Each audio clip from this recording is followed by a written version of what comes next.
So I'm going to harvest now my chili. Okay, you see there? This is it. And I'm going to eat it with the rice and of course with the fish sauce. Hi, welcome to my channel, Travel and Learn with Verona.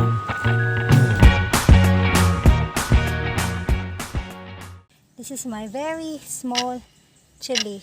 So we're going to harvest it because I'm going to cook sinigang fish. Okay, so we're going to use this as one of the ingredients. So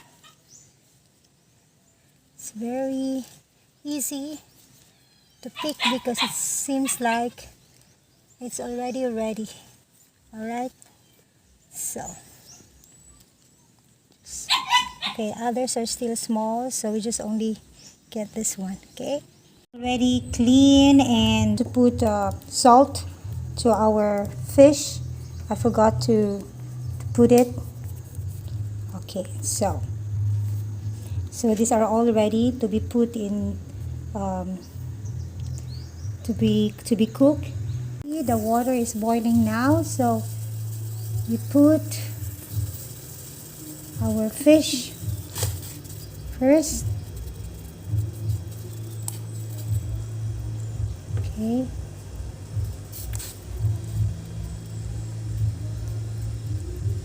it's just a very simple fish. It's a very simple dish. So we cover it and we let it boil. So as you see, it's boiling now, so it's ready for our next ingredients. So first, let's put the tomato, then the chili. Okay.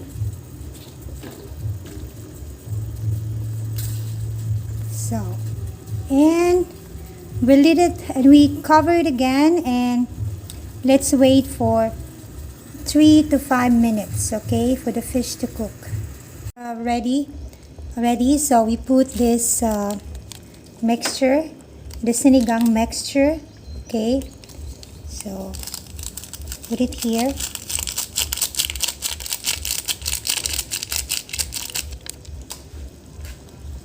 Then a little bit of, stir. So, and then I think it's ready now for the next vegetable to be put. Okay, we put this one. Also, kangkong. So let us wait for 1 minute with that, and then that is ready already. But wait, sorry, I forgot to put a little salt. Okay, so wait for 1 minute and then this is already ready. Okay, so guys, my sinigang is ready now. Here it's ready now, as you can see here, and that, and this is best for, with rice and of course with fish sauce. This is a fish sauce. Okay, so let's dig in.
this is it. And I'm going to eat it with the rice and of course with the fish sauce. Yes. Thank you for watching.